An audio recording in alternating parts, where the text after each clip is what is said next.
With everything that's going on right now in our country, the world, with COVID-19 or the coronavirus, do you necessarily need to rush to file bankruptcy right now, or should you wait?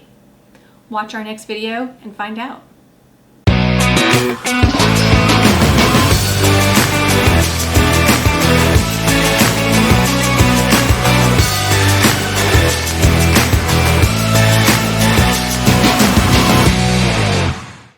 So needless to say, my office has been very, very busy. Granted, no one is actually physically in my office. Everyone has been working remotely actually for the last 2 weeks, but we're still here answering calls, working, going about our normal day. We are super lucky that we were already set up to work remotely. All of our stuff's on the cloud, so this has not been that big of a disruption for us.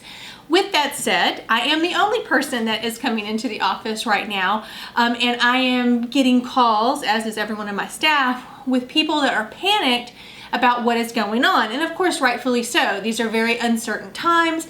People are getting laid off. People are losing their jobs completely. You have parents that now have additional funds they need to spend for food for their kids that are at home. So it's really crazy right now. So we get it. But we're also getting a lot of people who I think are trying to jump the gun on filing for bankruptcy when they may want to wait a bit. So I wanted to do a quick video. And yes, I know I'm a bankruptcy attorney, so it's kind of weird that I'm actually saying, hey, you might want to wait a minute before you rush into bankruptcy. But I really feel like we would be doing consumers a disservice if we didn't go over a couple of things to think about before they pull the trigger, so to speak, on filing for bankruptcy. Now, if you're one of those people that your income, maybe you made too much money, because I've gotten a couple of calls from former consults, maybe you made too much money before and you just simply didn't qualify to file bankruptcy.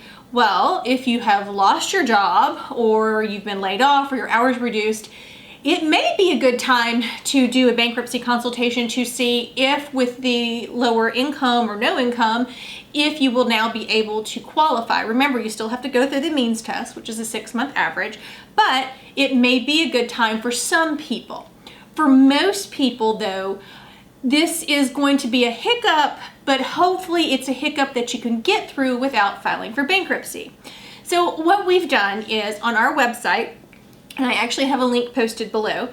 On our website, we now have a page that's dedicated for Georgia consumers to go and see kind of ideas about if you're worried about foreclosure, if you're worried about car repossession, if you're worried about your credit, because you know, there's repercussions that will happen because of that. But if you're only going to be without income, I shouldn't say only, but if you're not going to have income for a month, but then you are reemployed or things get back to normal, you don't want to have all of these things on your credit report either.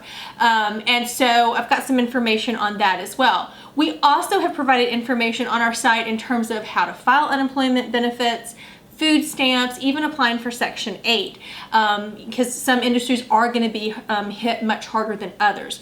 But my point is, make sure you go to our site so you can see information on that and some tips about what to do right now. The other thing I want consumers to think about is, God forbid you get sick, or somebody, one of your kids, anybody in your family gets sick, and you may have to take time to care for that person, whatnot. But my point is, you may want to wait, because if you pull the trigger too soon in filing a bankruptcy, you know, that will prevent you in the future. If you get through it, what if you get sick right afterwards? Or, you know, again, what if something else happens? So again, if you're one of those people that you needed your income to drop in order to qualify, now may be a great time. But for a lot of folks, and I understand the uncertainty, yes, I mean, we're here, we're doing bankruptcy consultations, we're filing cases every day. This is a normal days for us in that regard. But in terms of the panic calls we're getting, make sure that you go to our website, take a look, because there may be a lot of other avenues you want to look at before you actually pull the trigger on bankruptcy. If you have a question about bankruptcy or anything regarding the current, situation with the unemployment or with food stamps, anything like that, please feel free to reach out, and we are happy to answer any questions.